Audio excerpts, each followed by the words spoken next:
నమస్తే భారత్. నేను శ్రీమతి దూరి వత్సలేంద్ర, సీనియర్ లాయర్, హైకోర్టు తెలంగాణ. ప్రస్తుతము ఇప్పుడున్న సొసైటీలో ఆడపిల్లలు మగపిల్లలు చాలా ఈజీగా ఫ్రెండ్షిప్లు మొదలుపెట్టారు.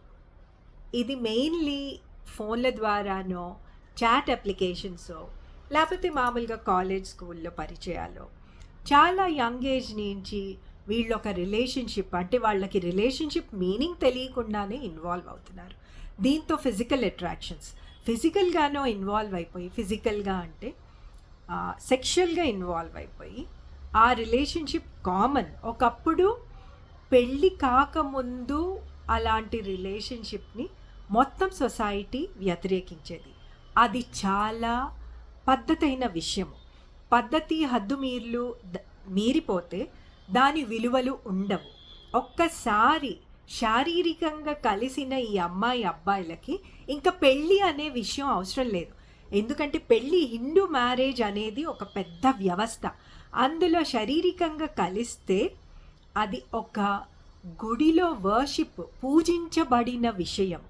కానీ ఇప్పుడు శారీరక సంబంధాలు పూజించబడే విషయం కానే కాదు. రోజు బట్టలు మారుస్తున్నట్టుగా భావిస్తున్నారు. అదేదో ఆకలికి భోజనం పెట్టినట్టుగా భావిస్తున్నారు. దీనివల్ల దాని పవిత్రత అనేదే పోతుంది. ఇది ఎంత దౌర్భాగ్యానికి దారి తీస్తుందంటే, పిల్లలు ఒకళ్ళు వదిలేస్తే ఇంకోళ్ళతో, ఇంకోళ్ళు వదిలేస్తే ఇంకోళ్ళతో శారీరకంగా కలుస్తున్నారు. దీంతో రేపు పొద్దున వీళ్ళకి పెళ్ళిళ్ళైనా వాళ్ళకి ఆ రుచి అలవాటైన వాళ్ళు ఈ పార్ట్నర్ ఎవరినైతే పెళ్లి చేసుకుంటారో వాళ్ళలో ఏది పూర్తిగా దొరకదు. ఎందుకంటే వాళ్ళ మైండ్ ఆల్రెడీ ఇవన్నీ అనుభవించేసింది. కాబట్టి వాళ్ళు ఎప్పుడు అదే ఆలోచనలో, అతనితో ఉన్నప్పుడు ఇలా ఉండేది, ఈవిడితో ఉన్నప్పుడు ఇలా ఉండేది, ఇవే ఆలోచనలు ఉంటాయి. కాబట్టి వాళ్ళ ఆ ప్యూరిటీ, ఆ ఎఫెక్షన్, ఆ ప్రేమ, ఆ ప్యూర్ లవ్ని కోల్పోతారు. ఉట్టి శారీరక సంబంధం ఒక్కటే మిగిలిపోతుంది. కనుక నా ఉద్దేశంలో పెళ్ళికి ముందు శారీరక సంబంధాలు కరెక్ట్ కాదు. మన హిందూ ధర్మానికి, మన ఇండియన్ సాంప్రదాయానికి, భారతదేశంలో ఉన్న సాంప్రదాయానికి కంప్లీట్గా వ్యతిరేకము. కనుక తల్లిదండ్రులు ముందుకొచ్చి అది తప్పు అని చెప్పాలి. అలా చేసే వాళ్ళ పిల్లలకి తగిన శిక్ష వెయ్యాలి. వాళ్ళకి ఇది రాంగ్ అనేది చిన్నప్పటి నుంచి చెప్పాలి. వాళ్ళు అడాలసెన్స్ ఏజ్లో వస్తున్నప్పటి నుంచే వాళ్ళకి ఈ విషయాలు ఖచ్చితంగా చెప్పాలి. శారీరకంగా ఎవరితో సంబంధం ఉంటుందో వాళ్ళని పెళ్లి చేసుకునేటట్టయితేనే వాళ్ళకి అంత దగ్గరగా అవ్వాలి, వాళ్ళతో స్నేహం పెంచుకోవాలి.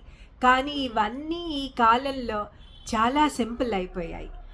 నా ఉద్దేశంలో హిందూ మ్యారేజ్, హిందూ వివాహ వ్యవస్థనే ఒక శారీరక సంబంధానికి ఒక పర్మిషన్, అంటే ఒక శాంక్టిటీ, ధర్మంగా చేయవలసిన కార్యక్రమం.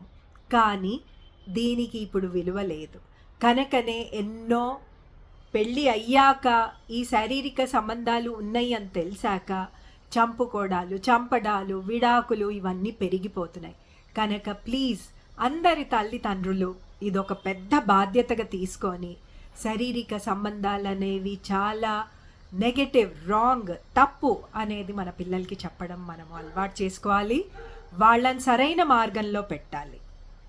నేను ఒకటే అందరి నుంచి ఆశించేది, శారీరక సంబంధాలు పెళ్ళి కాకముందు తప్పు అనేది మీ చుట్టూ ఉన్న వాళ్ళకి, మీ పిల్లలకి తెలియపరచండి. అది ఏదో ఒక విధంగా మంచిగా, నెగటివ్ వేలో కాకుండా చాలా ప్యూర్ హార్ట్తో నేర్పించండి. ఇది మన సొసైటీని ఒక మంచి బాటలో నడిపిస్తుంది. మన పిల్లలకి మంచి భవిష్యత్తునిస్తుంది. వాళ్ళ పిల్లలు వాళ్ళని చూసి మంచితనం నేర్చుకుంటారు. ఇదంతా చాలా క్లియర్గా ఎందుకు చెప్తున్నానంటే, తల్లిదండ్రుల్ని చూసి పిల్లలు నేర్చుకుంటారు. ఎక్స్ట్రా మరైటల్ అఫైర్స్ అనేవి ఒక ఇంట్లో ఉన్నాయి అంటే పిల్లలకి కూడా పెళ్ళి కాకముందు అన్ని సంబంధాలు ఈజీ అనేది వాళ్ళు అదే నేర్చుకుంటారు. ఇంకా తండ్రిని చాలా మటుకు చూసి చాలా మగపిల్లలు కూడా చెడిపోతారు. కనుక అందరితో విజ్ఞప్తి, ప్లీజ్ పెళ్ళి కాకముందు శారీరక సంబంధాలు తప్పు అని చెప్పండి. నమస్తే.